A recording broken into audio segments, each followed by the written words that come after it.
Welcome back everyone. Welcome to civil services study UPPSC prelims के लिए test number 152 लगाते हैं। फोकस करेंगे ज्योग्राफी के प्रश्नों पर। तो चलिए स्टार्ट करते हैं। 3 सेकंड का टाइम मिलेगा एक प्रश्न को पढ़ने के बाद। अपना भी सोचिएगा कि आंसर क्या हो सकता है। इस पूरी की पूरी प्लेलिस्ट का लिंक जो है आपको डिस्क्रिप्शन बॉक्स से मिल जाएगा। वहाँ पर आप टेस्ट नंबर 1 से लेकर 152 तक पहुँच सकते हो। आज डेट हो गई है 20 जुलाई 2020। तो आ जाइए, क्वेश्चन नंबर 1 है, पायरोमीटर प्रयोग में लाया जाता है। किसके प्रयोग में लाया जाता है पायरोमीटर? वायु का दाब मापने के लिए, आर्द्रता मापने के लिए, उच्च तापमान मापने के लिए, या फिर भूकंप की तीव्रता मापने के लिए? देखिए, भूकंप की तीव्रता मापते हैं रिक्टर स्केल पर, और ग्राफ देखा जाए तो सिस्मोग्राफ, तो ये तो होगा नहीं। आर्द्रता मापने के लिए है हाइग्रोमीटर, और वायु का दबाव मापने के लिए बैरोमीटर है। उच्च तापमान मापने के लिए है पायरोमीटर। ऑप्शन नंबर सी है इसका आंसर। तो देखिए, पायरोमीटर जो है हाई टेम्परेचर उच्च तापमान मापने के लिए प्रयोग में लाया जाता है। हाइग्रोमीटर अपेक्षित आर्द्रता मापने के लिए, बैरोमीटर वायु का दबाव मापने के लिए प्रयोग में लाया जाता है। क्वेश्चन नंबर 2 पर आ जाइए। निम्नलिखित में से कौन सा सही सुमेलित नहीं है? डेसिबल के सामने लिखा है ध्वनि प्रबलता की इकाई, अश्व शक्ति के सामने शक्ति की इकाई, समुद्री मील के सामने लिखा है नौ संचालन में दूरी की इकाई, और सेल्सियस के सामने ऊष्मा की इकाई। सेल्सियस से ऊष्मा थोड़ी मापते हैं, टेम्परेचर मापते हैं, टेम्परेचर।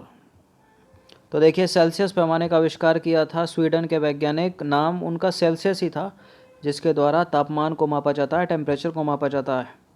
क्वेश्चन नंबर 3 पर आ जाइए। स्टील से स्टेनलेस स्टील प्राप्त करने के लिए उनमें कुछ तत्वों को मिलाकर उसे और अधिक संसाधित किया जाता है। निम्न में से कौन सा कार्य उस कार्य के लिए प्रयुक्त नहीं है? कार्बन चाहिए, मैग्नीज चाहिए, निकेल चाहिए, सिलिकॉन नहीं चाहिए। तो देखिए, स्टील से स्टेनलेस स्टील प्राप्त करने के लिए उसमें कार्बन की, मैग्नीज की, निकेल की ज़रूरत पड़ती है, जबकि सिलिकॉन की आवश्यकता नहीं है इसमें। क्वेश्चन नंबर 4 पर आ जाइए। मोस्ट इंपॉर्टेंट प्रश्न है, निम्नलिखित में से कौन सा बर्ड फ्लू का वायरस है? बर्ड फ्लू का वायरस कौन सा है इसमें, ये बताइए किसका है? H9N1 किसका है? ये है इन्फ्लुएंजा का। और H1N1 ये किसका है? यह है स्वाइन फ्लू का। और बर्ड फ्लू का है H5N1। तो देखिए, मूलतः बर्ड फ्लू एक प्रकार का संक्रमण होता है जो H5N1 एवियन इन्फ्लुएंजा वायरस के कारण होता है। अगर इन्फ्लुएंजा का सीधा सीधा पूछे तो H9N1 है, याद रखिएगा। और बर्ड फ्लू का H5N1 और स्वाइन फ्लू का H1N1। दक्षिण अफ्रीका ने पहली बार 1961 में इसे पक्षियों में देखा था। और बर्ड फ्लू का पहला मानवीय संक्रमण हांगकांग में हुआ था 1997 में। ये प्रश्न यूपीएससी सिविल सेवा तक में पूछा गया, H5N1 बर्ड फ्लू का वायरस। क्वेश्चन नंबर 5 पर आ जाइए।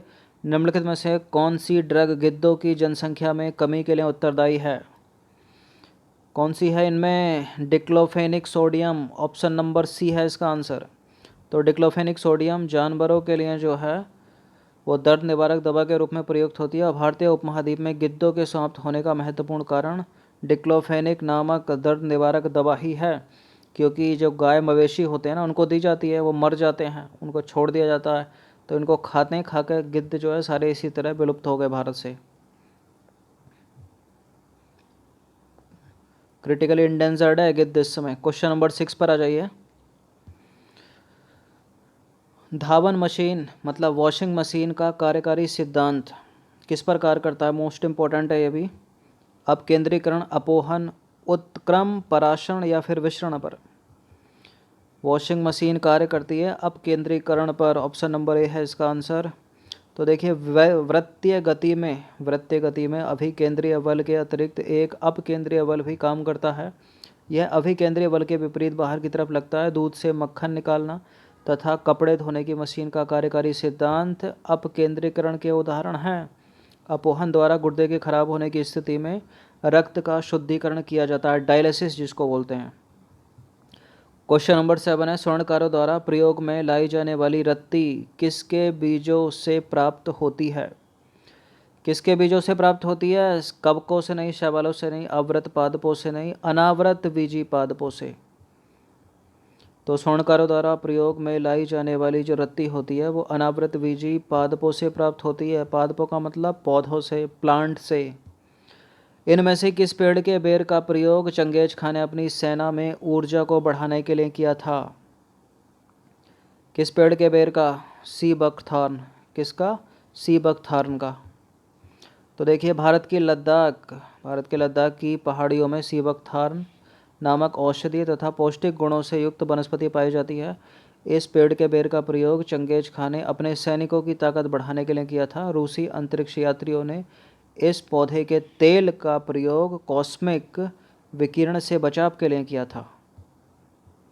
क्वेश्चन नंबर 9 है, फ्लाई ऐश जो एक प्रदूषक दहन उत्पाद है कहाँ से प्राप्त होता है? किससे निकलता है ये?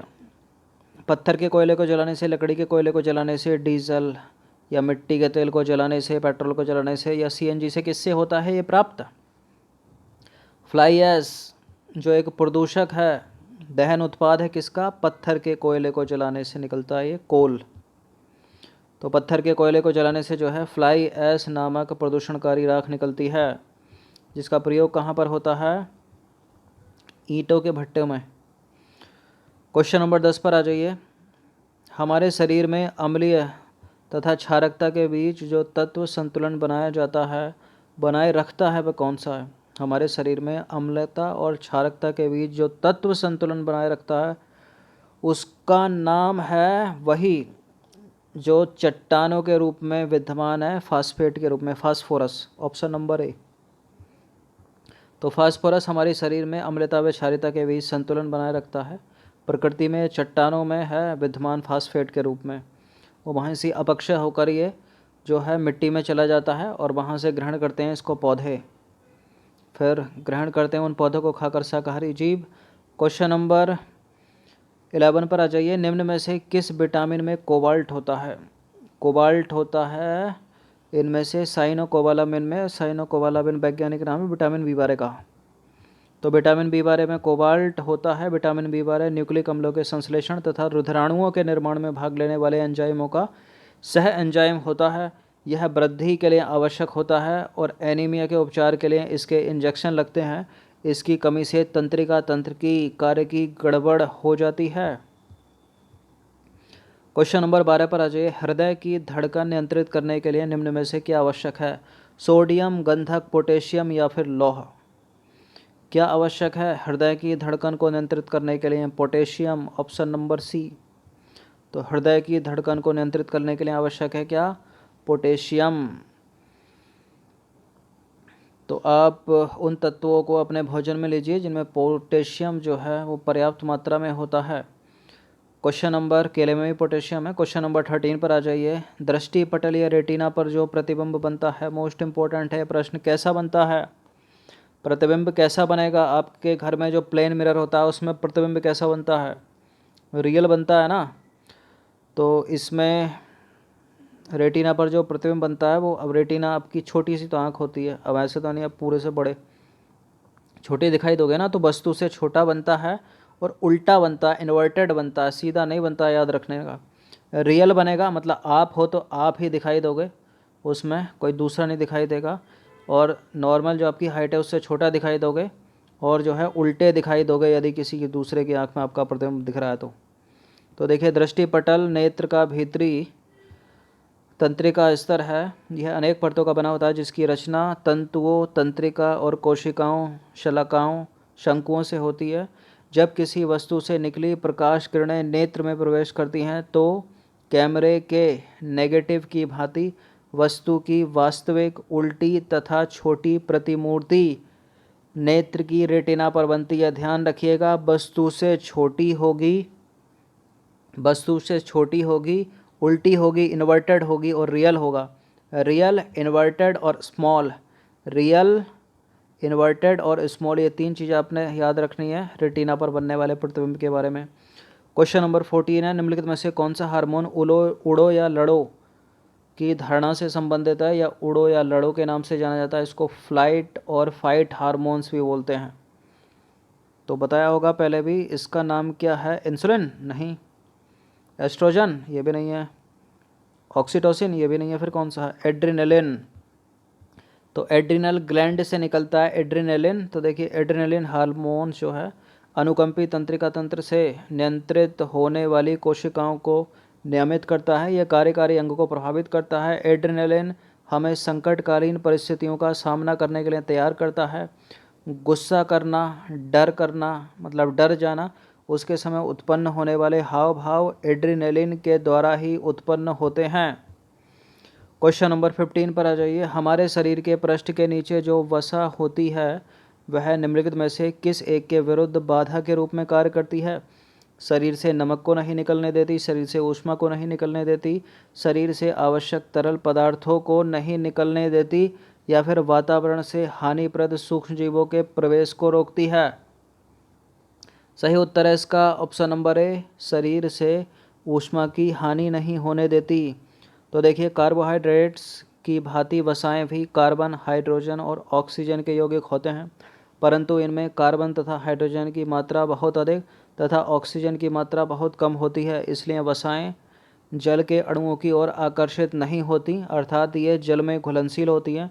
हमारे शरीर के पृष्ठ के नीचे जो वसा होती है वह शरीर से ऊष्मा के हानि के विरुद्ध जो है बाधा के रूप में कार्य करती है।